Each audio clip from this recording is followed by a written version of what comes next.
Students आज हम कक्षा 10वीं गणित अध्याय 1 बहुपद से प्रश्नावली 2 के क्वेश्चन क्रमांक 3 का चौथा और पांचवा देखेंगे। इसमें क्या कहा गया है बच्चों, यदि जीटी पीटी का एक गुणनखंड हो तो ए का मान ज्ञात कीजिए। यहाँ पे बच्चों आपको ध्यान देना है, आपके प्रश्न बुक में यहाँ पे दिया हुआ है टी दिया हुआ, तो आप करेक्शन कर लेंगे, टी की जगह में ए लिख लेंगे। उसी प्रकार क्वेश्चन नंबर 5 में भी आप सुधार लेंगे, टी का मान ज्ञात कीजिए कहा गया है, तो आपको उसको करेक्शन कर लेना है। तो चलिए हम क्वेश्चन नंबर 5 चौथा हल करते हैं। यहाँ पे बच्चों जीटी मतलब भाजक, टी -3 और पीटी ये भाज्य है। तो यहाँ पे हमें पता है बच्चों, जब हम जीटी पीटी का गुणनखंड होगा तो हमें पता है कि पीटी इज इक्वल टू 0, मतलब शेषफल 0 प्राप्त होगा। तो हमें पता है क्या करना रहता है, माना भाजक यहाँ पे दिया है, क्या दिया हुआ है, जीटी बराबर 0 लेते हैं तभी हम टी का वैल्यू निकाल पाएंगे। तो यहाँ पे चलिए जीटी का मान क्या है, टी -3 बराबर 0, तो टी की वैल्यू निकालेंगे। इसको पक्षांतर कर दीजिए ऋण 3 को, तो ऋण 3 का उल्टा -3, ये हमें टी का मान निकल जाएगा बच्चों यहाँ पे। और भाज्य क्या है, देखिए भाज्य पीटी बराबर टी का घात 2 धन 2at ऋण 2a और धन 3। तो समीकरण 1 मानना है बच्चों, यहाँ पे हमने पहले बताया आपको। और यहाँ पे प्रश्नानुसार आपको क्या कहा गया, प्रश्नानुसार क्या कहा गया है, जीटी पीटी का गुणनखंड है तो शेषफल क्या होगा, गुणनखंड है तो शेषफल 0 होगा।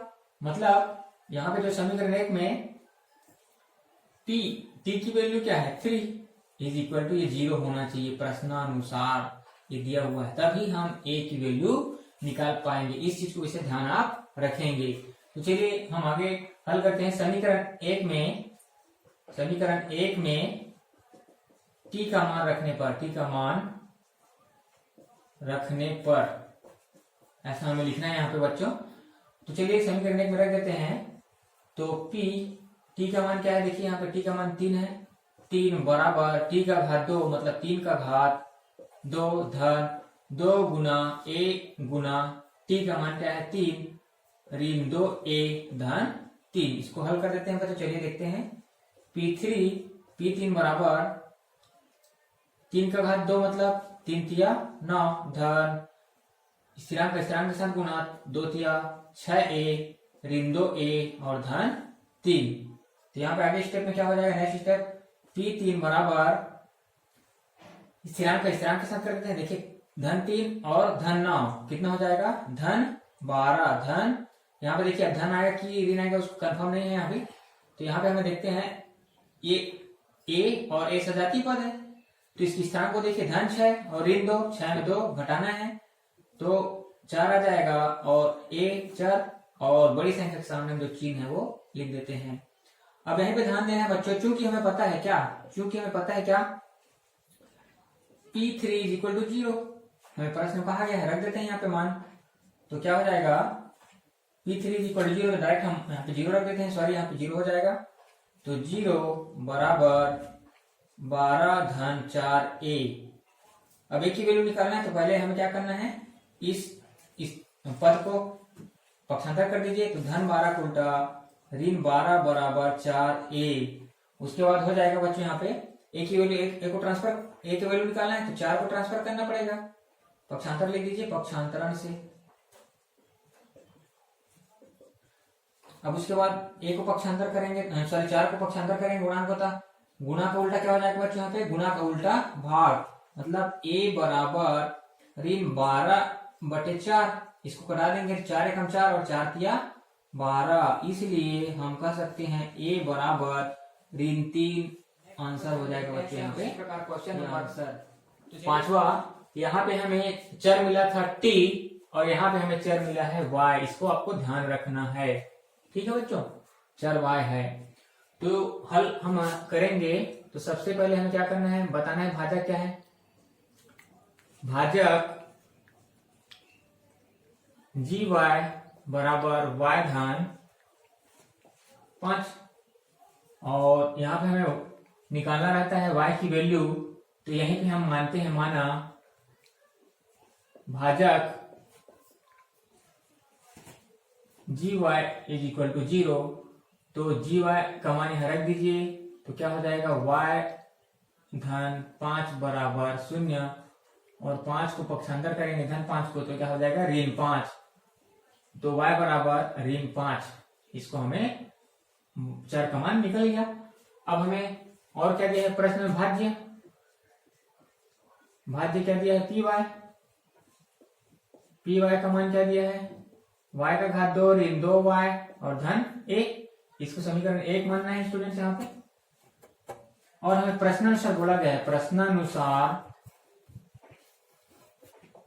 क्या दिया है जी वाई पी वाई का गुणनखंड है, तो क्या हो जाएगा पी वाई की वैल्यू रखना है, पी वाई मतलब P5 का मान 0 होगा, 0 होगा। यही से हमारा एक की वैल्यू मतलब एक का मान निकलेगा बच्चे यहाँ पे।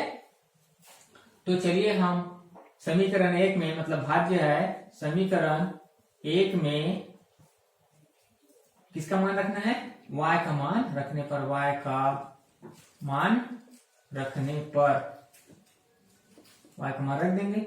चलिए रखते हैं, तो पी वाई का मान क्या है यहाँ पे ऋण 5 बराबर y का घात 2 मतलब ऋण 5 का घात 2 ऋण 2 गुणित y का मान ऋण 5 और धन 1 हो जाएगा बच्चों यहाँ पे। चलिए नेक्स्ट स्टेप देखते हैं फिर। इसको यहाँ पे मैं बीच में भी रख सकता हूँ मान, देखो p ऋण 5 का मान हमें मिल गया 0, तो चलिए मैं यहाँ पे 0 रख देता हूँ, तो क्या हो जाएगा यहाँ पे, क्योंकि वहां पे एक स्टेप और बढ़ जाता है तो यहीं पे रख देते हैं ना भाई। तो p ऋण 5 का घात 2 क्या हो जाएगा ऋण 5 का घात 2 मतलब ऋण गुना ऋण का धन और 5 पंचे 25। अब यहाँ पे देखिए क्या आएगा, 5 के सामने में ऋण गुना 2 के सामने में ऋण गुना ऋण का धन और 2 पंचे 10 धन 1। अब तराजू को पलटा रहा हूं और यहाँ पे जोड़ते हुए, मतलब ये लेफ्ट हैंड साइड है इसको मैं राइट बना रहा हूँ और राइट है उसको लेफ्ट बना रहा हूँ, जिससे कोई दिक्कत नहीं होगा। तो चलिए और साथ में जोड़ते जाते हैं, धन 25 और धन 10 कितना हो जाएगा धन 35 और धन a बराबर 0। तराजू पलटा दिया यहाँ पे।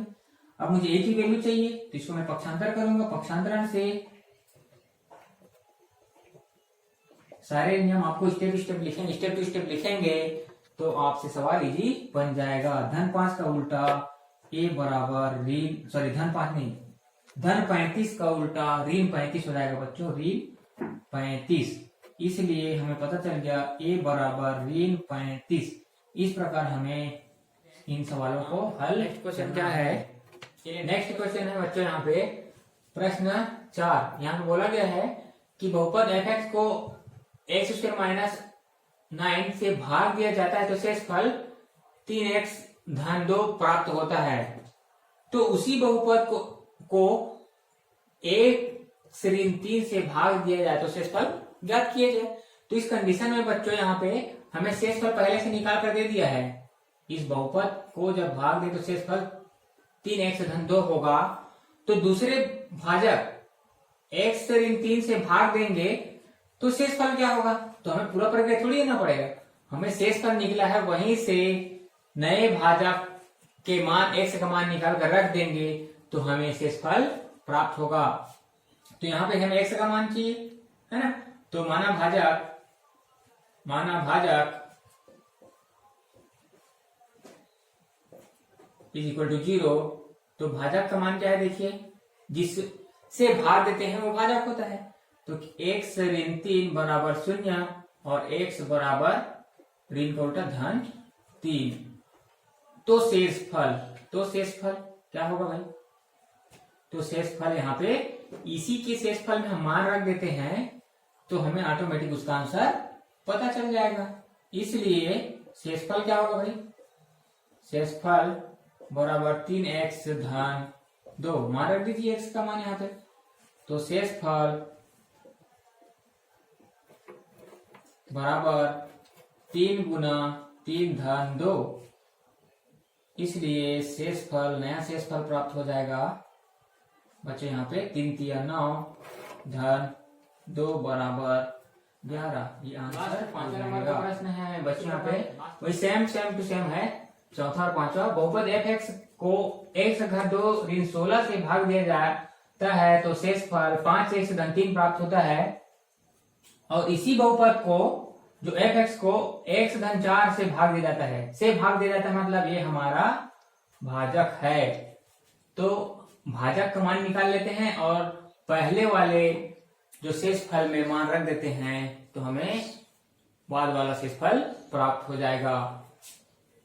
क्योंकि भाजक इज इक्वल टू 0 माना यहाँ पे ना, चूंकि नहीं माना, भाजक इज इक्वल टू 0 तो क्या हो जाएगा यहाँ पे भाजक हमारा x धन 4 बराबर 0। x का मान निकालेंगे तो x बराबर ऋण 4। तो इस मान को अगर हम पहले वाले शेषफल में रख दें, इस मान को पहले वाले शेषफल में रख देंगे तो बाद वाला ही शेषफल प्राप्त हो जाएगा। तो शेषफल बराबर 5x धन 3। अब यहाँ पे हम इस x की वैल्यू रख देंगे तो शेषफल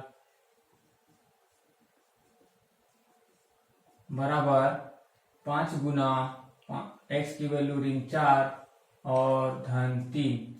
नेक्स्ट शेषफल बराबर ऋण गुना धन का ऋण और 5 चौक 20 और धन 3। तो इसलिए हमारा शेषफल प्राप्त हो जाएगा स्टूडेंट्स।